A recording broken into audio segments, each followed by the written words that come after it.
ஓம் சாந்தி. சிவனின் தேவதைகள் 84வது பட்டியில் இன்று 76வது நாள். முரளியின் தலைப்பு சங்கமயுகம் சர்வசிரேஷ்ட பிராப்திகளுக்கான யுகமாகும். பரமாத்மா எப்பொழுது இந்த பூமியில் பிரவேசம் செய்தாரோ அப்பொழுது சுயம் மற்றும் சுயம் இதனுடைய அறிமுகம் நமக்கு கிடைக்கிறது. சுயம் என்றால் தான் ஆத்மா, சுயம் என்றால் பரமாத்மா தன்னுடைய அறிமுகத்தை கொடுக்கிறாரு. ஆத்மா மற்றும் பரமாத்மாவினுடைய அறிமுகம் நமக்கு கிடைச்சிருக்கு. இந்த உலகத்துல பாருங்க நிறைய விஷயங்கள் இருக்கு. ஆனா பரமாத்மா தன்னுடைய அறிமுகத்தை நமக்கு கொடுக்கிறாரு. பரமாத்மா ஞானத்தின் மூலமாக நம்மை அலங்காரம் செய்கிறாரு. எப்போ நமக்குள்ள சுத்தமான தன்மை, தெய்வீகமான தன்மை இருக்கோ அப்பதான் நம்முடைய வாழ்க்கை மிகவும் அழகானதாக மாறுது. நிறைய வேதாந்தங்கள்ல சொல்றாங்க, முக்கியமாக ஒரு மனிதன் சுலபமாக அனைத்திலிருந்து விடுபடவும் முடியறதில்ல, சுயம் தானாக நிலைத்திருக்கவும் முடியல. ஏதாவது ஒரு விஷயத்துல முயற்சி பண்ணிட்டு இருக்காங்க, அந்த மாதிரி நம்ம பார்க்கும்போது ஒவ்வொருத்தருடைய ஆதாரம் தன்னுடைய நிலையில் நிலைத்திருப்பது தான். இதுதான் நம்ம முக்கியமா தெரிஞ்சுக்கணும். அனைத்து விதமான பிராப்திகளில் தன்னுடைய சுயஸ்வரூபத்தில் நிலைத்திருக்க வேண்டும். காரணமா இருக்கலாம், காரணம் இல்லாமல் இருக்கலாம். மனம் என்ன பண்ணுது? நடுவுல வந்துருது. தனக்கும் பரமாத்மாவுக்கும் நடுவுல மனம் முன்னால வந்துருது. எனவே அந்த மனதை நாம் அனைவருமே நம்ம டைவர்ட் பண்ணணும், இல்லைன்னா டிரான்ஸ்பார்ம் பண்ணணும். இல்லைன்னா மனசு என்ன பண்ணுது? ஆத்மாவினுடைய சக்தியாக இருந்துட்டு இருக்கு, அந்த மனதை நாம திருப்பணும். மனம் விதவிதமான ரூபத்தில் உருவாயிட்டு இருக்குது. மனதை நாம் சிரேஷ்டமான ரூபத்தில் உருவாக்க வேண்டும். பரமாத்மா நம்மளுடைய மனதிற்காக நிறைய விஷயங்களை சொல்லி கொடுத்துட்டு இருக்காரு. நம்மளுடைய மனதுல 5 மாதிரியான எண்ணங்கள் நம்ம உருவாக்கணும். இதை பரமாத்மா நமக்கு சொல்லி கொடுக்குறாரு. இப்ப கூட ஒரு பாட்டு போச்சு இல்லைங்களா? பாட்டு, அந்த பாட்டினுடைய டைட்டில் என்ன? இது சுசில் பாய் கிட்ட கேக்குறாங்க. அதனுடைய முக்கியமான பிரின்சிபல் என்னவா இருந்தது சொல்லுங்க பார்க்கலாங்க. டிட்டாச்சா இருக்கணும். நம்ம எல்லா விஷயத்துல இருந்து விடுபட்டு இருக்கக்கூடியவங்களாக இருக்கணும். அந்த பாட்டுல என்ன விஷயங்கள் இருந்தது, அந்த கோர் பிரின்சிபலை நீங்க ஒவ்வொருத்தருமே சொல்லுங்கணும். முதல்ல ஆத்மஸ்வரூபம், ஆத்மாவினுடைய நினைவு, பரமாத்மாவினுடைய விஷயங்கள் இருந்துட்டு இருக்குது. விட்டல் பாய் அடுத்தது நீங்க சொல்லுங்க. அவர் சொல்றாரு, பைக் இல்லாமே நீங்க பேசலாம், சாட்சியினுடைய நிலையில நீங்க இருக்கணும். இப்போ இந்த லைன் இருக்கவங்க சொல்லுவாங்க. அடுத்தது நீங்க மற்றவங்க நீங்க சொல்லுங்க. இப்போ நிகிலேஷ் பாய், இந்த பாட்டு நீங்க கேட்டீங்களா? அதுல இருந்து எந்த ஒரு வார்த்தை வெளிவந்தது? எந்த விதமான சங்கத்து, அனைத்து விதமான தொடர்புல இருந்து நாம விடுபட்டு இருக்கணும். முதல்ல யார் பேசுறாங்களோ அவங்களுக்கு தான் அதிகமான மதிப்பு இருக்கு. நிராகாரா சிவபாபா இருக்காரு. இதை நான் தெரிஞ்சுக்கணும். எதையுமே நம்ம பேச வேண்டிய அவசியம் கிடையாது. எப்போ நம்ம பேச ஆரம்பிக்கிறோமோ அப்பதான் அதுல அப்பவித்திரமான தன்மை, தூய்மையற்ற தன்மை உருவாகுது. முக்கியமா நம்ம பார்க்கும்போது என்ன செய்யணும்? இந்த உலகத்துல எல்லாருமே என்ன பண்ணிட்டு இருக்காங்கன்னா, ஜெகத் மத்தியம்னு சொல்றாங்க, பிரம்ம சத்தியம்னு சொல்றாங்க, பிரம்ம லோகம்னு சொல்றாங்க, பிரம்ம தத்துவம்னு சொல்றாங்க. ஆனா முக்கியமானது என்ன? அனைத்து விஷயங்களுமே சுயம் தனக்குள்ள நிறைந்திருக்கக்கூடியதாக இருக்கணும். ஆத்மாவினுடைய ஸ்வரூபம் என்ன? சொரூபம் மற்றும் சுபாவம், இதனுடைய வித்தியாசத்தை பாபா நமக்கு சொல்லி கொடுத்துருக்காரு. முரளியினுடைய அடிப்படையில பாபா நமக்கு என்ன சொல்லி கொடுக்குறாரு? பாபா நமக்கு விதவிதமாக சொல்லி கொடுத்துருக்காரு. 2 விஷயங்களை சொல்லி கொடுத்துருக்காரு. அந்த 2 விஷயங்கள் எது? சொரூபத்துக்காக 2 சொன்னாரு. யாரும் டைரிய ஓபன் பண்ணக்கூடாது. முரளி நம்ம படிப்போம். ஃபர்ஸ்ட் பாயிண்ட் இல்லைன்னா செகண்ட் பாயிண்ட் நீங்க சொல்லுங்க. சொரூபத்துக்காக என்ன சொல்லி கொடுத்துருக்காரு? என்ன சொல்லுங்க. பாபா என்ன சொல்லியிருக்காரு? சுயத்தின் மீது சிரேஷ்டமான பாவனை வைக்கணும். சுயம் மற்றும் ஆத்மா, இந்த ஒரு பாயிண்ட நான் ஞாபகத்துல வச்சிருந்தேன். சிரேஷ்டமான பாவனை மற்றும் ஆத்மீகமான பாவனை. அனைத்து விதமான பிலாசபியே அனைத்திற்கும் ஆதாரமாக இருக்கக்கூடியது ஆத்ம ஞானம் தான். பாபா கிட்ட எந்த ஞானம் இருக்கோ அந்த ஞானத்துல என்ன பண்றாரு பாபா? பாயிண்ட்ல ஆரம்பிக்கிறாரு, பாயிண்ட்ல முடிக்கிறாரு. விஸ்தாரத்துல வருது, விஸ்தாரத்துல வந்தாலும் கடைசியில என்ன பண்றாரு? பாயிண்ட்ல தான் கொண்டு போய் பாபா நிறுத்துறாரு. இப்போ நான் ஒரு சின்ன ஒரு கவிதைய நான் படிக்கிறேன். நீங்க எல்லாருமே அத கவனமா கேளுங்க.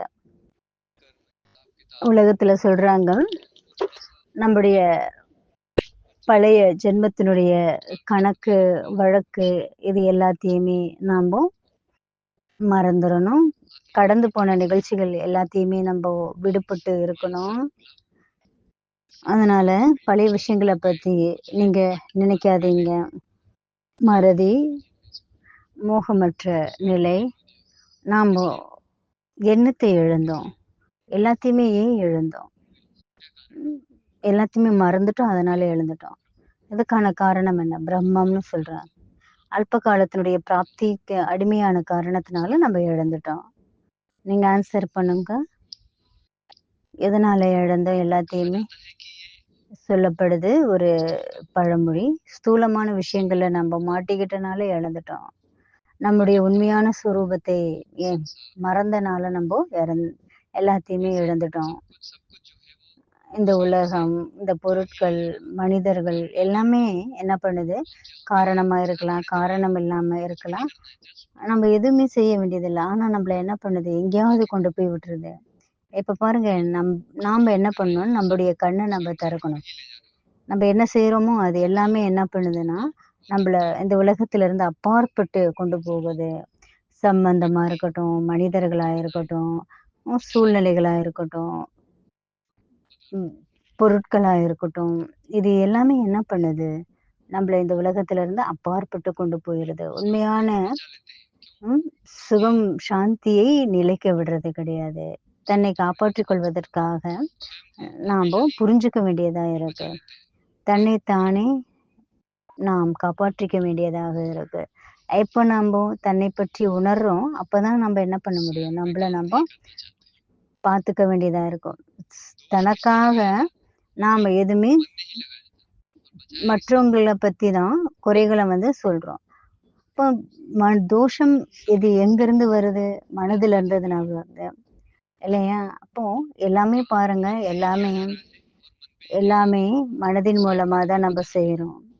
இப்போ எனவே தன்னைத்தானே நம்ம காப்பாத்திக்கணும் இல்லையா? மனதின் மூலமா தான் எல்லாத்தையுமே சிந்தனை பண்றோம்.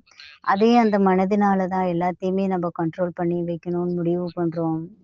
எனவே மனதை கொஞ்ச நாளைக்கு என்ன பண்ணுங்க? ராஜாவுடைய ஸ்திதியில நிலைச்சு வச்சுக்கோங்க. ஆனா என்ன ஆகும் அப்படின்னா, கொஞ்ச நாள் பார்க்கும்போது மனம் எப்போ அந்த ஒரு நிலையில இருக்கோ அதுல இருந்து இறங்கி வர்றது ரொம்ப கஷ்டமா இருக்கும். எனவே மனதை ஒரு குழந்தை போல நல்ல விதமா நீங்க பார்த்துக்கங்க. இங்க மனம் என்பது என்ன சொல்லப்படுது? இந்த உலகத்துல எங்க இருந்தாலும் சரி, எப்படி இருந்தாலும் சரி, மனம் என்ன பண்ணுதுன்னா தன்னைத்தானே ஏதாவது ஒரு பந்தனத்துல தன்னை மாட்டிக்க வச்சுக்குது. ஏதாவது ஒண்ணுல போய் மனம் மாட்டிடுது. எனவே நான் இப்படி பண்ணலாமா, அப்படி பண்ணலாமா, இந்த மாதிரி யோசனை பண்ணுது. இப்ப யோசனை பண்ணி பாருங்க, என்னையே நான் பிஸியா வச்சுக்கலாமா, வச்சுக்க கூடாதா? இப்ப என்ன செய்யணும் பாருங்க, மனதுக்கு என்ன இருக்குன்னா, மனதுல சூக்ஷ்மமான ஒரு அபிமானமும் இருந்துட்டு இருக்குது. உள்ளுக்குள்ள எப்படி இருக்கணும்? நாம உள்ளுக்குள்ள எதையுமே வச்சுக்க கூடாது. இப்போ நம்ம தனியா இருக்கிறதுக்கும் மற்றவங்க கூட இருக்கிறதுக்கும் எப்படி இருக்குது? தனியா இருக்கிறனால, மற்றவங்க கூட இருக்கிறனால எது நமக்கு பிடிக்குது? இப்ப பிடிக்கிறதுனுடைய காரணம் என்ன? இதை நம்ம நல்ல முறையில யோசனை பண்ணி பாருங்க. நல்ல சிந்தனை செஞ்சு பாருங்க. எல்லாத்துக்குமே ஆதாரமா நம்முடைய மனம் தான் என்ன பண்ணுது? எல்லாத்துலயுமே போய் மாட்டுது. ஆனா நம்ம என்ன பண்றோம்? அந்த மனசு மற்றவங்களை பத்தி தான் அதிகமாக சிந்தனை பண்ணிட்டு இருக்குது. நாம சிந்தனை பண்றது கிடையாது. ஆனா நம்மளுடைய முயற்சி என்ன பண்ணணும்? வேதாந்தத்தினுடைய அடிப்படையில நம்முடைய அனைத்து விதமான முயற்சியுமே ஞானத்தினுடைய அடிப்படையில நம்ப சொல்லும்போது, அனைத்து விஷயங்களையுமே நாம் மறந்து விட வேண்டும். ஆனா, இங்க நமக்கு சொல்லப்படுது சிரேஷ்டமான சங்கல்பங்கள்லாம் ஆத்மீகமான சொரூபத்துல நிலைச்சிருக்கணும். வேதாந்தம் என்ன சொல்லுது? எல்லாத்தையுமே நீங்க மறந்துருங்கன்னு சொல்லுது. பாபா நமக்கு என்ன சொல்றாரு? சிரேஷ்டமான சங்கல்பங்கள்ல ஒவ்வொருத்தருமே நினைவு செய்யுங்க. இத பாபா நமக்கு சொல்றாரு. இப்ப மனம் சுகமான மனமாக நம்ம மாறணும். ஒவ்வொருத்தரும் என்ன பண்ணணும்? ஒரு நிமிஷத்துல நம்ம எல்லாருமே முரளிய ரிவைஸ் பண்ணலாம். ஒரு நிமிஷம் கூட அதிகமா இருக்குது இல்லையா? இப்ப பாருங்க, அப்போ எவ்வளோ சீக்கிரம் முடியுமோ அவ்வளோ சீக்கிரத்துல நம்ம எல்லாருமே பாபாவுடைய முரளிய நல்ல முறையில படிக்கணும். நல்ல முறையில நம்ம எல்லாருமே சிந்தனை பண்ணணும். இப்ப கேக்குறாங்க, முரளி எல்லாத்துக்கிட்டயுமே கையில இருக்கா? இல்ல யாருக்கிட்டயாவது இல்லாம இருக்கா? எனவே இப்ப இன்னைக்கு முரளியினுடைய டேட்டு என்னன்னா 24/2/1985. இப்போ டைம் ஸ்டார்ட் ஆக போகுது. இப்போ எல்லாருமே கவனமா கேளுங்க. பாருங்க, முரளியினுடைய பாயிண்ட்ஸ் நோட் பண்ணணும். ஒரு நிமிஷத்துல நம்ம எல்லாருமே முரளிய படிக்க ஆரம்பமாகணும். ஆரம்பம் பண்றோம் நம்ம எல்லாருமே. எல்லாருமே ரொம்ப ஸ்ட்ரைட்டா இப்போ உட்காந்துக்கோங்க. நல்லா புரிஞ்சுக்க வேண்டிய விஷயமா இருக்கு. இந்த சரீரம் எப்படி நேரா இருக்கோ, அதே போலதான் மனநிலை இருக்கும். சரீரத்துல வித்தியாசம் வந்தது அப்படின்னா, மனநிலையும் அப்படிதான் இருக்கும். நம்ம சரீரம் ஸ்ட்ரைட்டா இருந்ததுன்னா, அதனுடைய சங்கல்பங்கள், வைப்ரேஷன் நாலா பக்கமும் பரவும். அதனால நம்ம எப்பவுமே யோகா பண்ணும்போது முடிஞ்ச அளவுக்கு ஸ்ட்ரைட்டா உட்கார்றதுக்கு முயற்சி பண்ணணும். அதனுடைய வைப்ரேஷன் நாலா பக்கமும் பரவக்கூடியதாக இருக்கு. இப்போ நமக்கு 30 நிமிஷம் இருக்கு. நாம 30 நிமிஷம் ஸ்ட்ரைட்டா உட்காரணும். யார் 30 நிமிஷம், 13 நிமிஷம் நீங்க ஸ்ட்ரைட்டா உங்களால உட்கார முடியலையோ, அவங்கள சுசில் பாய் கூப்பிடுவாரு. அவங்க தான் முரளி படிக்கணும். எல்லாருமே இப்போ ஸ்ட்ரைட்டா உட்காருங்க. சுசில் பாய் என்ன பண்ணுவாரு? எல்லாத்தையுமே பார்த்துட்டு இருப்பாரு. நீங்க எல்லாருமே ரொம்ப கவனமா உட்காரணும், கவனமா இருக்கணும், ஸ்ட்ரைட்டா உட்காரணும். நம்ம உட்காரக்கூடிய பொசிஷனை வச்சு நம்மளுடைய மனநிலை எப்படி இருக்குன்றத நம்ம கண்டுபிடிக்க முடியும். அதனால எல்லாருமே ஸ்ட்ரைட்டா உட்காருங்க. சரீரம் இப்படி அப்படி அந்த மாதிரி எல்லாம் ஆடக்கூடாது. யாரு மைக்ல சுசில் நீங்க பேசுங்க. அவருதான் இப்ப நமக்கு சொல்ல போறாரு. இப்போ சுகதேவ் பாய் ஒரு சின்ன விஷயத்த சொல்றாரு. இப்போ இந்த உலகத்துல எல்லாருமே என்ன பண்ணிட்டு இருக்காங்க? மோசமான இடத்துல இருந்துட்டு இருக்காங்க.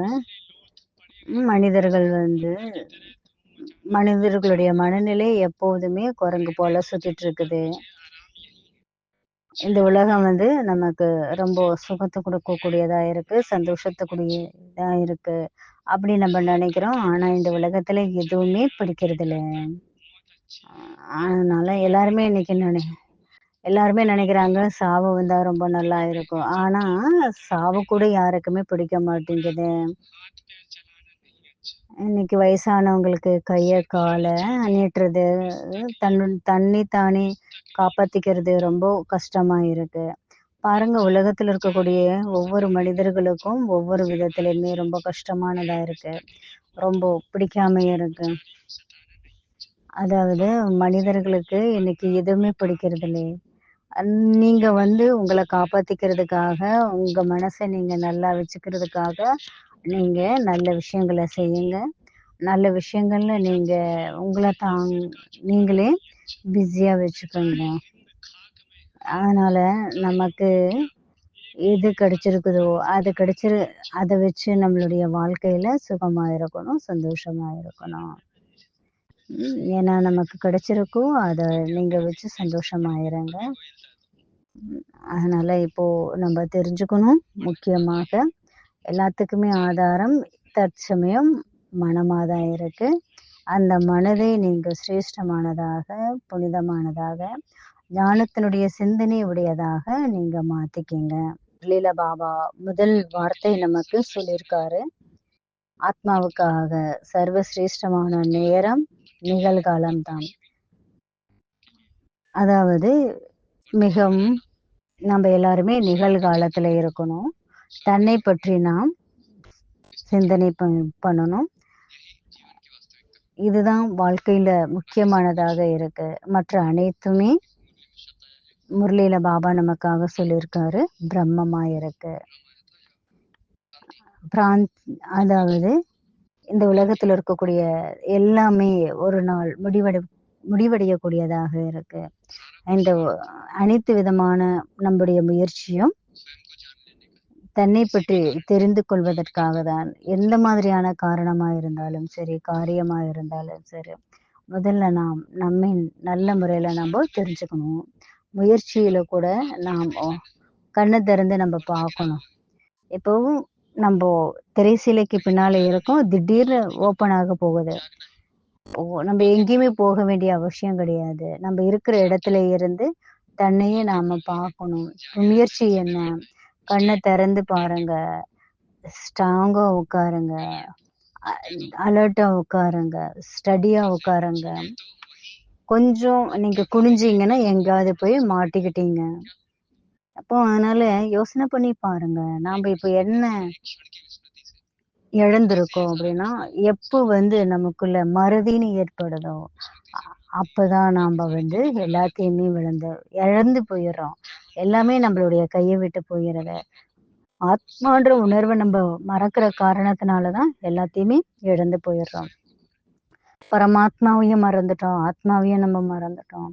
இப்போ பரமாத்மா நமக்கு அந்த நாலேஜ் நமக்கு கொடுக்குறாரு. நான் பரமாத்மா இல்லாம நம்மனால எதையுமே செய்ய முடியாது. அனைத்து விதமான பிராப்தி, அனைத்து விதமாக இருக்கக்கூடியது எல்லாமே தனக்காக தான். எதிர்காலத்துல நமக்காக சொர்க்கம் கிடைக்கும். சூக்ஷ்மவதனமா இருக்கலாம், சொர்க்கமா இருக்கலாம். நம்ம எப்ப போகணும்னு நினைக்கிறோமோ அப்போ நம்ம போவோம். இப்போ சாப்பாடு நமக்கு கிடைக்கணும்னு இருந்தா கண்டிப்பா கிடைக்கணும். இப்போ நிகழ்காலத்துல நம்மளுடைய லட்சியத்தை நம்ம சேர்ந்து அடையல அப்படின்னா நம்மளுடைய நிலைமை என்ன ஆகும்? இப்போ ப்ரெசன்ட் டைம்ல நாம என்ன பண்றோம்? இந்த டைமை நாமளே இந்த நேரத்தை வேஸ்டா நம்ம மாத்திக்கிறோம்னு சொன்னா பயனுள்ளதா தான் மாத்துறதுக்கு பதிலாக நாமளே இந்த நேரத்தை வீண் பண்றோம் அப்படின்னா நம்மள நாம என்ன சொல்றோம்? லௌகிக்கமான பிராப்தியில நமக்கு விசேஷமாக 4 விஷயங்கள் தேவைப்படுதுன்னு பாபா நமக்கு சொல்லியிருக்காரு. ஒண்ணு சுகமயமான சம்பந்தம் இருக்கணும். 2வது வெற்றி இருக்கணும். 3வது நல்ல அனைத்து விதமான கஜானங்கள் இருக்கணும். உண்மையான வருமானம், சிரேஷ்டமான களஞ்சியம் நமக்குள்ள நிறைஞ்சிருக்கணும். 4வது சிரேஷ்டமான கர்மம், சிரேஷ்டமான தொடர்பு நமக்கு இருக்கணும். நம்ம எப்போதுமே நம்ம ஒவ்வொருத்தருமே என்ன பண்ணிட்டு இருக்கோம்? நம்ம எல்லாருமே நம்ம என்ன பண்ணிட்டு இருக்கோம் சொல்லுங்க பார்க்கலாம். தன்னை பற்றி யோசனை பண்ணாம இன்னும் இருந்துட்டு இருக்கோம். அதனால இப்போ நம்ம ஒவ்வொருத்தருமே செய்ய வேண்டிய வேலை தன்னை பற்றி தான் சிந்தனையாளர்களாக நம்ம மாறணும்.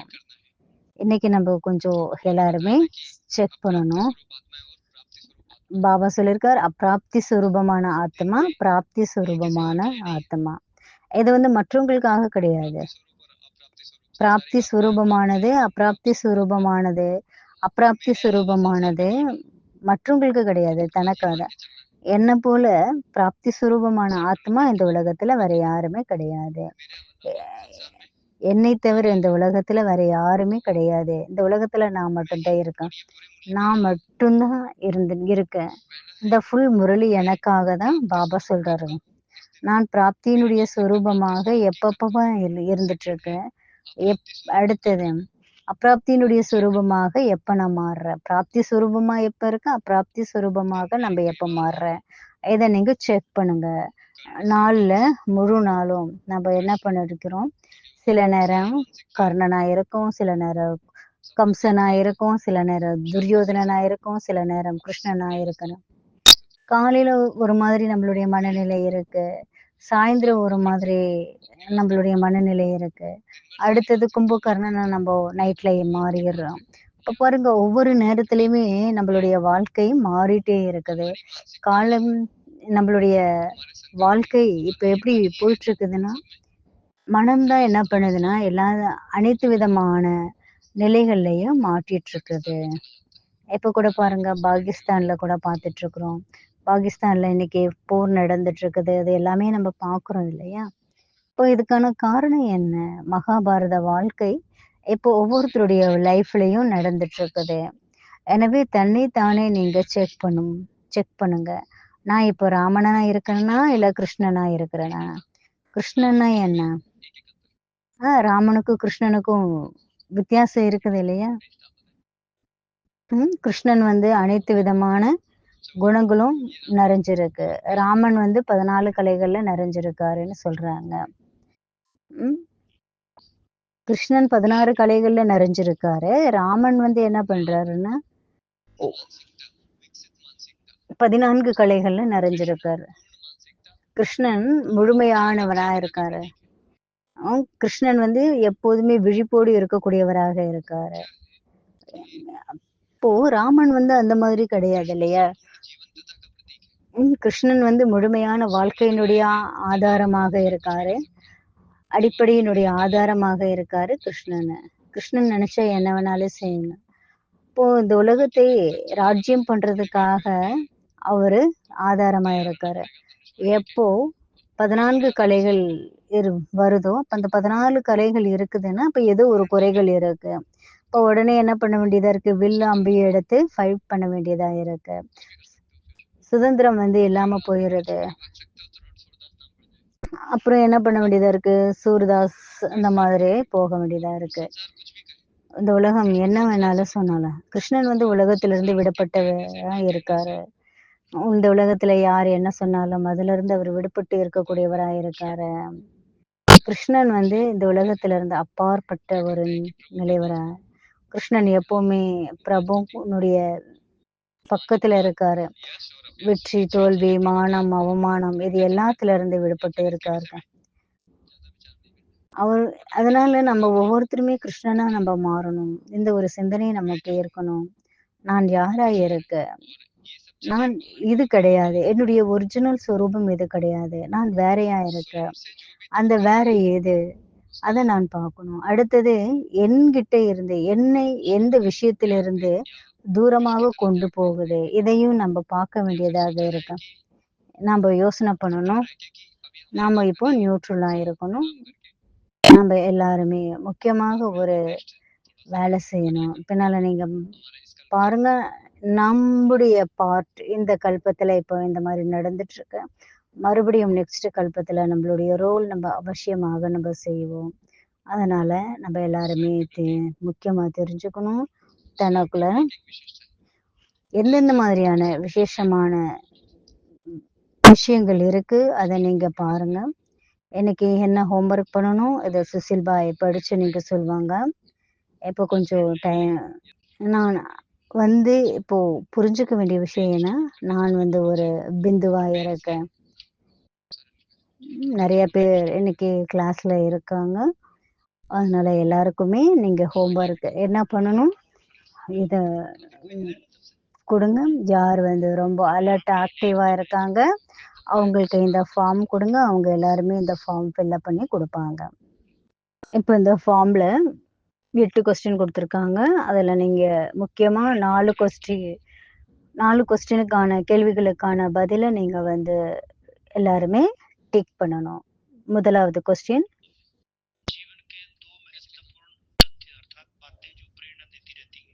வாழ்க்கையில 2 விதமான விஷயங்கள், அதுவும் முக்கியத்துவம் வாய்ந்த விஷயங்கள் நம்ம ஒவ்வொருத்தருக்குமே பிரேரணை கொடுத்து கொண்டே இருக்கு. எது பிரேரணை கொடுத்து கொண்டே இருக்குது? எதன் மூலமாக நம்முடைய வாழ்க்கையில 2 விஷயங்கள் நமக்கு பிரேரணை கொடுக்கக்கூடியதாக இருக்கு. இது முதலாவது கொஸ்டின். கொஸ்டின்ஸ் திரும்ப ரிப்பீட் பண்ண மாட்டோம். பதில் மட்டும் நீங்க எழுதுங்க. அடுத்தது 2வது, நிகழ்காலத்துல நம்மளுடைய முயற்சி எப்படி இருக்கு 2 வருஷத்துக்கு அப்புறம்? முயற்சி நிகழ்கால புருஷார்த்தத்துல தீவிரமான கதி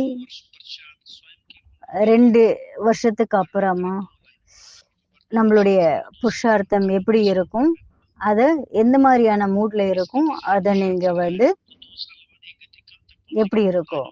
இப்ப இருக்கக்கூடிய என்னுடைய முயற்சி 2 வருஷத்துக்கு அப்புறம் என்னுடைய நிலை எப்படி இருக்கும், அதை நீங்க டிக் பண்ணுங்க, எழுதுங்க.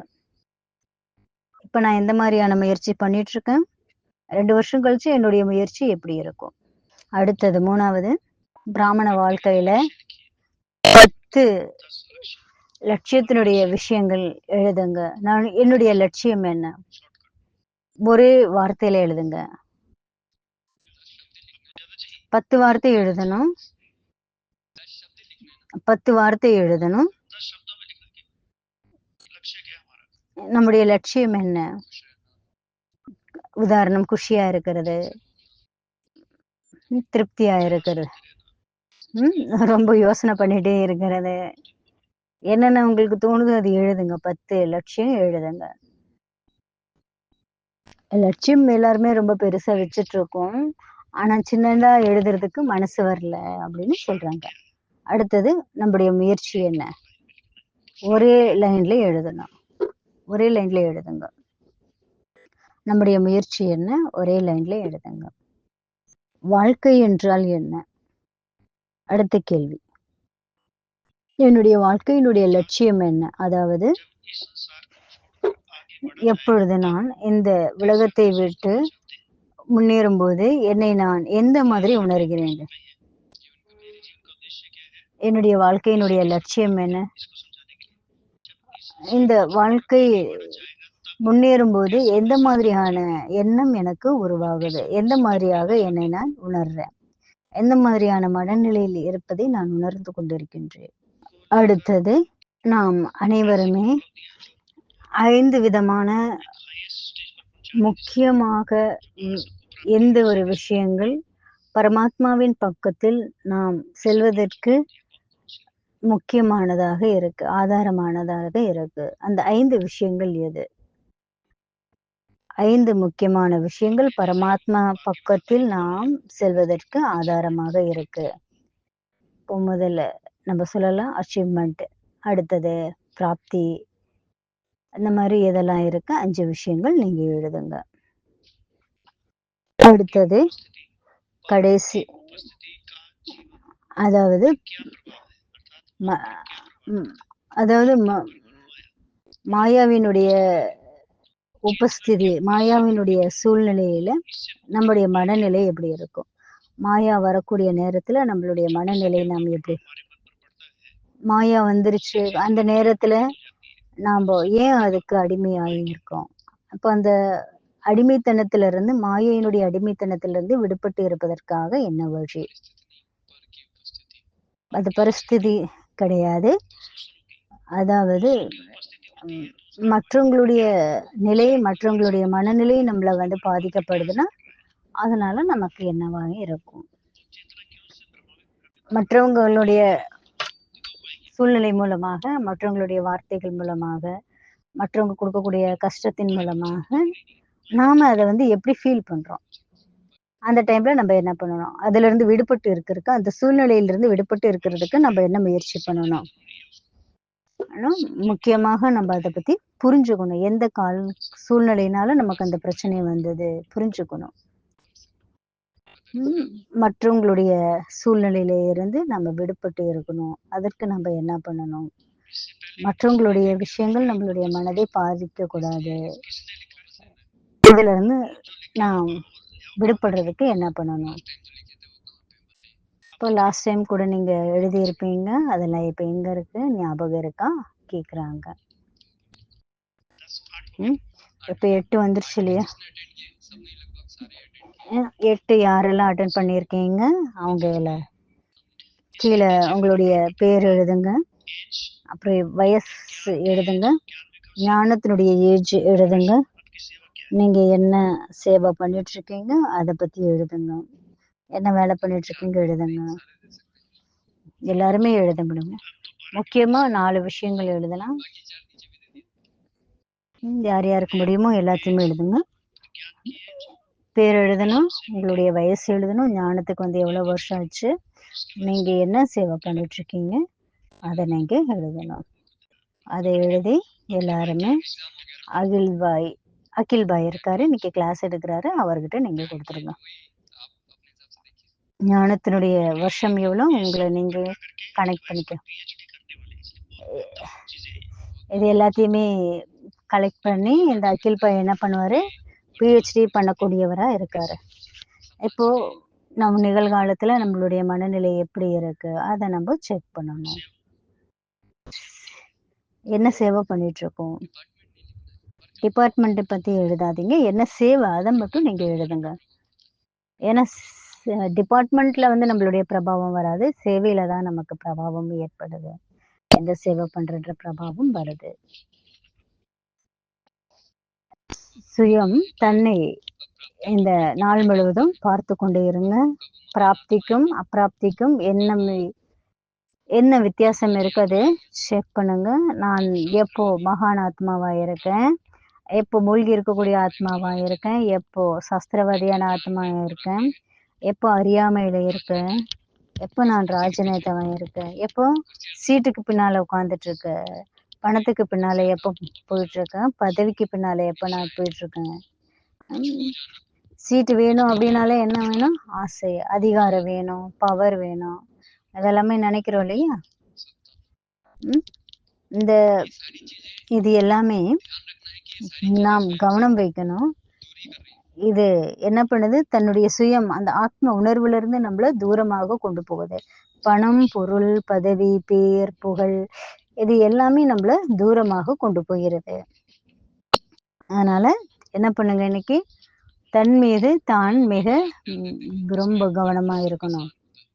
பாபா நமக்கு அன்பு நினைவுகளை கொடுக்குறாரு. இதுல எல்லா விதமான சாராம்சமும் வந்துடுது, இதுல கீவேர்ட்ஸ் வந்துடுது.